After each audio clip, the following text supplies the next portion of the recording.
Hey guys, welcome to the channel. Welcome back to the channel if you're new. Barca just beat Sevilla 4-1, putting us 2 points under Real Madrid. We're officially in the La Liga title race. This game, I'm literally gathering my thoughts right now as I'm talking to you, and I'm trying to do this fast because I have like a big project due tomorrow.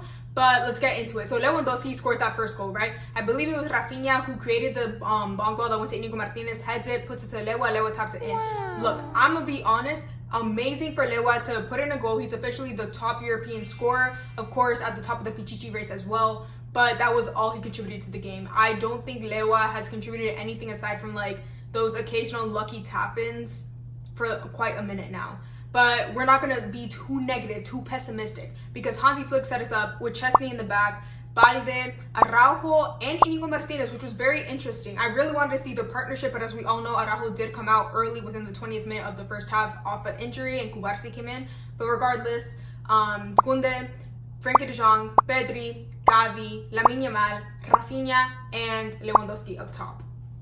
As I just said, Lewa opened up that score sheet early for us, but we were literally basking in that afterglow, bro. We were still celebrating, and Sevilla ties it 1-1 on that counter. Literally the story of the entire match, because Barca was dominant, but they had us on the counter time and time again. They had their teeth in there, even if we were winning. Like, we were still todo chispas and whatever. And I'm actually very proud about that, because as we know, later in the match, Fermin Lopez did get a red card, leaving us with 10 men. And there was that also moment where Pedri got knocked, so we had 9 men on the pitch. We didn't concede, we didn't lose our minds. We were mature, we were patient. Like, we pulled through at the end. In fact, we even scored again. It was Eric Garcia. But I'm getting way ahead of myself. This is such a discombobulated, little disjointed video. But it's a yap, yeah. Back to that goal I was talking about. Sevilla equalizes while we're in the afterglow of our celebration. See, now, there's a lot of discourse and like conversation that I saw on Twitter that they were like, oh, actually Inigo Martinez was more behind Araujo or ahead of Araujo. Honestly, I don't really know. I didn't really have the chance to look at it, and I don't want to look at it before I post this. But from what I did see, though, I will say that I don't necessarily like the positioning Araujo had regardless of the high line. We know he has difficulties maintaining that offsides trap. I didn't like Araujo's positioning there. I don't think it was the best goal side that you could be for, 2-3 attackers on the left banda. I don't even know. But moving on, that wasn't the only thing in the first half that I noticed. Firstly, Chesney had some great saves. Genuinely things that we would have conceded on. So, like, shout out Chesney. I genuinely think this was the most solid game that we've seen from him all season. Also, Lamine Yamal, he was very frustrated. He could not get by on that wing. Those defenders were closing up space. They were on him por cada regata that he was trying to do.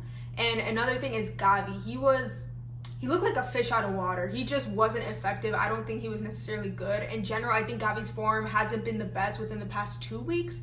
But you know whose form has been good within the past 2 weeks? Fermin Lopez, bro. Fermin Lopez. Okay, so we end first half, right? 1-1. We go into second half. During halftime, Flick makes a rotation of taking out Gavi and puts in Fermin. Now, Gavi did take a knock, which I'm assuming that's why Flick took him out during halftime. Otherwise, I think he would have taken him out like 60 or 70, you know what I'm saying? But that was such a smart thing. And something about Flick, his mind, his subs, they're always proactive, efficient, effective.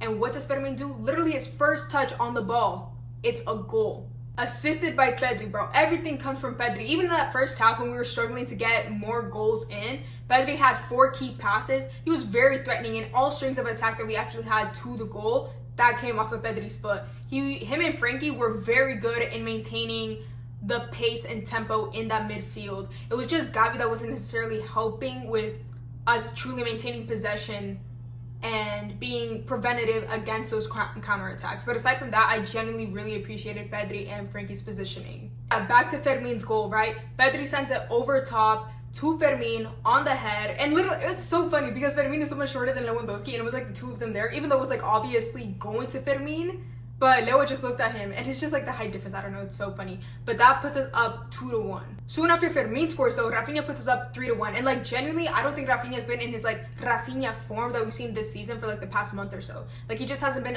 appearing as well as he could be. That's not to say that he doesn't do anything, because again, he's class. He's always going to convert something for the team. And his GA, with what he did today, he had an assist and a goal that puts him at 43. That's insane. Rafinha is having an insane season statistically wise. Honestly, general, like, I don't even know what I'm talking about. Like, Rafinha is a great player, period. I just don't think he's been like as great as he has been all season within like this little past month or whatever. But that doesn't even matter. Point is that he scored, okay? Ignore me. Starts with Frankie, passes it to Cubarsí. Cubarsí passes it to Rafinha. Rafinha's outside the box, and he puts it in between So and Salas. Gang, it was with his right, outside the box. Banger. And then it was Fermin's red card. Yeah, I don't necessarily agree with the fact that it was a direct red though. I think it was probably like a second yellow because he did get booked like in the 59th minute or so. But a red? Like, it was a foul definitely, regardless if he touched the ball or not, because Stud's up. Like, it was just like a very dumb tackle, like just straight up. But either way, he was going to be rejected regardless if it was a second yellow card or a red card. But we were down 10 men, and then after that Pedri got knocked. Well, he like fell kind of awkwardly on his elbow, so they had to take him out for a brief moment. So we had 9 men on the pitch. And genuinely, girl, if this was any other season, even though it was for like 0.2 seconds, in those 0.2 seconds we would have conceded. We would have lost our mind. We would have been like, bro, what? We didn't implode, guys. We didn't implode, and I'm so proud of that. This mentality growth is what we've been needing. That is all courtesy to Hansi Flick, because once more he makes smart substitutions. He takes out Lewa and he puts in Dani Olmo, which like Dani moves, Lewa wasn't doing anything, so either way it's a win. And then he takes out FTJ, which honestly I was surprised about because, you know, Pedri just got knocked. I was like, okay, is he gonna take out Pedri, rest him or whatever? But then, you know, we got the expulsion and it might have been too much change. I genuinely think if we took out Pedri, we would have conceded, which is probably what Flick was thinking because he's smart. By the way, yeah, FTJ comes out for Eric Garcia. As we know, Eric Garcia is very comfortable on his feet, and he's been well defensively. But of course, Eric Garcia also scores. But it's not like directly when he comes in. It's not like Fermin. It takes a couple of minutes. Lamine Yamal is actually still trying to score, but it's not working out for him. So then Flick pulls him out, puts in Gerard Martin, you know, cushion that defense, make sure that we keep those 3 points. Then in the 89th minute, Barca gets a free kick. Rafinha takes it, and it slightly scrapes Juanbi, but regardless, that ensures that Eric Garcia is onside. He heads it in, and gang, that puts it at 4-1. Overall, this was such an intense and entertaining game, bro. I was making pupusas before, and then I was just like, okay, I can finish up like the masa and the queso within the first like 10-15 minutes. It will be okay. We scored. Then they scored. I was like, what is going on? Like, because I had it in the background. And I don't even know. But it was such a good game. Let's get into player ratings, starting with Chesney. Again, I think this was the best display he's had with these 9 matches. With the 9 matches he's played for Barca, we haven't lost a single one. But today, genuinely, he made no mistakes. He was playing a lot better on his feet. We looked a lot better with using him as an outlet. Genuinely, there is more movement with him playing in that super keeper position. I don't think he's as good as Iñaki Peña yet, but he could get there. He could. And he made very important saves once more. So I think he merits a 8 out of 10. Balde, truthfully, I don't think he was amazing in defense. I don't think he was bad, but I think he's a 7.5 because they were breaking away in that counter. Now, switching over to Araujo, there's the issues with the offsides trap, but he also came out quite early. So I don't know if I can like rate him precisely, but let's just say a 6 out of 10.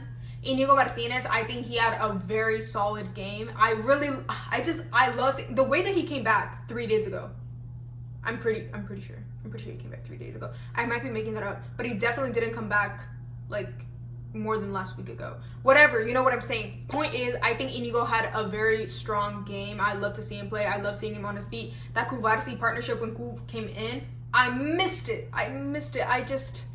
You love to see it. 8 out of 10 for him. 8.5 out of 10 for Cubarsí because Cubarsí is just so excellent on the ball. He had that assist, gave him that little 0.5 booster over Inigo. What can I say? Koundé, I'm going to give him a 8 out of 10. I think he was helping as much as he could in that offense. I think he was dropping back pretty well, all things considered. Most of those breakaways and counters were from Balde's length. That I can remember. I might be off. I'm on like 2 hours of sleep. Moving up, Pedri, 9 out of 10 so easily. Man of the match for a reason. He had an assist. He literally creates everything. He's like what's the thing in the cell? The mitochondria, the mighty mitochondria, the powerhouse? Ooh. Or is it the nucleus, the brain? I don't even know. He's the mitochondria and the freaking nucleus, bro. But that's Pedri. His foot, his brain, his charisma, his energy, his aura, 9 out of 10 or 9.5 out of 10. It's Pedri. Frankie de Jong, 8.5 out of 10. I think he was doing very well in maintaining a tempo and helping Pedri once more. They were doing those exchanges quite seamlessly. Not as good as last match in my opinion, but I think that was more attributed to the fact that Gavi was like kind of stationary. Like I said, he was kind of a fish out of water. For Gavi, I'm going to give him a 6 out of 10 as well, similar to Araujo. I don't think this was a good performance from Gavi. I think he was really trying to impose himself like in the later half of the first half, but it just came out as like very sloppy and not even like destructive. It was just like not clean. Okay, but then Fermin came in for Gavi. I'm gonna rate him at a 9 out of 10. Impactful off the bat, scored a goal, and I think the entire time that he was there, he was keeping that energy up. It did drop off in the later half of the second half. I literally just contradicted myself. Just ignore that. I'm still gonna give him a 9 out of 10 though, because I think Fermin had a very good cameo. Moving more upwards, we're gonna go to Rafinha. I think he was a 8.5 out of 10 because of that goal and that assist that he provided. Aside from that, I don't think his game of play was like too, you know what I'm saying? But at the same time, he always converts. And I've said that in like every video for the past like 2 or 3 weeks, but it's true. But 8.5 for Rafinha, I'm not gonna stress over it. Lewandowski, he did score. It's always so hard. It's just like he scores, but his play is just, it's so not good. It really isn't. So 7 out of 10, because again, his goals matter, they contribute. Lamine Yamal, I think a 7 out of 10 as well, or 6.5 out of 10. I genuinely don't think Lamine was good today.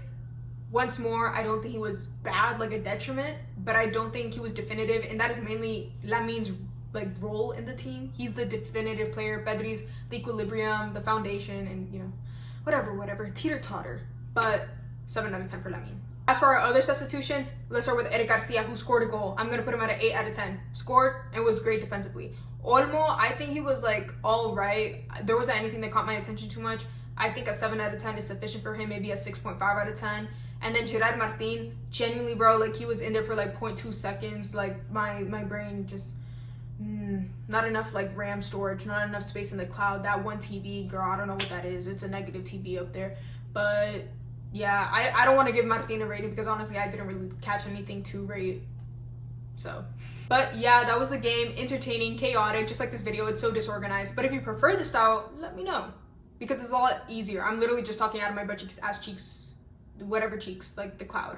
But Barca is in 3rd place. We are there with 48 points. Atletico de Madrid with 49 points and Real with 50. So if we continue to win, the 15 jornadas that we have left, we're definitely going to win, because we have the head-to-head against El Cholo March 22nd, which if we win, of course, puts them down, puts us up. And then Real, May 11th, El Clásico. So we got this, guys. I genuinely believe we can come for this title. It's just about consistency. And as we saw today, we have a brand new mentality, because, girl, in any other season, we saw it against PSG. I'm not going to name anything else. We saw it against PSG in the Champions League, okay? When we get a red card, we lose our minds. We're like headless chickens. That thingy from Moana, you know what I'm talking about? That's literally Barca, but not today. Not today. But I'm gonna go. Thank you guys so much for watching. Like, comment, subscribe, do whatever you want to do. You have free will. I'll see you guys next weekend when we go against Rayo Vallecano on Monday. Maybe in between then, if I have time to just make like a random video. I'm kind of thinking about doing like player essay videos, like deep dives, because it's fun. But yeah, I'm gonna go. I'm gonna stop talking now. Thank you so much for watching, and I'll see you on the next one. Bye.